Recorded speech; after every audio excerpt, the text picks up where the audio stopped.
अस्सलाम वालेकुम। आज मैं आपसे शेयर करूंगी एक सिंपल पंजीरी की रेसिपी। इसमें कोई बड़ी साइंस नहीं है। मैंने इस दफ़ा बनाई थी और ये बहुत अच्छी बनी है। इसमें नट्स हैं, इसके अंदर गोंद है, खोपरा है। मैंने मीठी की जगह मिश्री डाली हुई है, चीनी नहीं डाली और शक्कर भी नहीं डाली, लेकिन मैंने ली ज़रूर थी कि मैं जो भी डालूँ। सूजी है इसके अंदर, आटा है इसके अंदर ना, मैंने 2 मुट्ठी घर का आटा लिया था। इसके लिए आपको चाहिए होंगे अखरोट, पिस्ते, किशमिश, अपनी मर्ज़ी से आप ले लें जितना आपको पसंद है। मिश्री ली थी मैंने चीनी की जगह, और पीस ली थी ये गोंद है, इसको पीस लिया। सूजी है, 4 मगज़, शक्कर, पिसा हुआ खोपरा, देसी घी और बादाम है।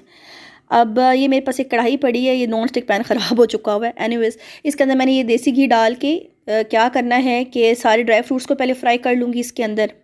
ये देखें मैंने जैसे कर लिए ये सारे, पिस्ता, बादाम, अखरोट, मेवे सारे। फिर मैंने 4 मगज़ फ्राई कर लिए। फिर ये मैंने पीस के जो है ना, गोंद जो है उसको किया और वो मैंने फ्राई कर ली। उनको मैंने अलग रख लिया सारी चीज़ों को। ये सूजी मैंने ले ली, ये बिल्कुल वाइट है अभी। ये खोपरा पड़ा हुआ, ये मैं एंड पे डालूंगी जब ठंडा हो जाएगा, सूजी ठंडी हो जाएगी। एंड पे मिक्स करना है।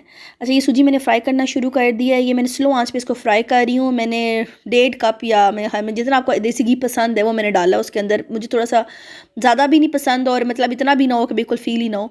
शक्कर मैंने रखी जैसे किसी को जो मीठा पसंद हो। यहाँ पे ये देखें ये फ्राई हो चुका हुआ है, मैंने मतलब भून लिया सूजी। मैंने इसके अंदर मैंने 2 मुट्ठी आटा भी डाला था भूनते हुए ना, घर का। उससे बड़ी अच्छी खुशबू भी आ रही है और ठंडी हो गई। अब मैंने इसमें सारा खोपरा, ड्राई फ्रूट्स और मिश्री भी मैंने ग्राइंड करके मिक्स कर दी। अब ये बहुत अच्छी बन चुकी है। गोंद, 4 मगज़, सब कुछ मैंने इसके अंदर मिक्स कर लिया हुआ है।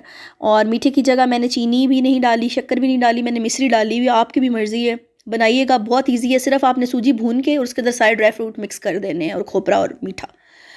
और ये बहुत डिलीशियस है और बहुत अच्छी है हेल्थ के लिए, तो ज़रूर ट्राई कीजिए।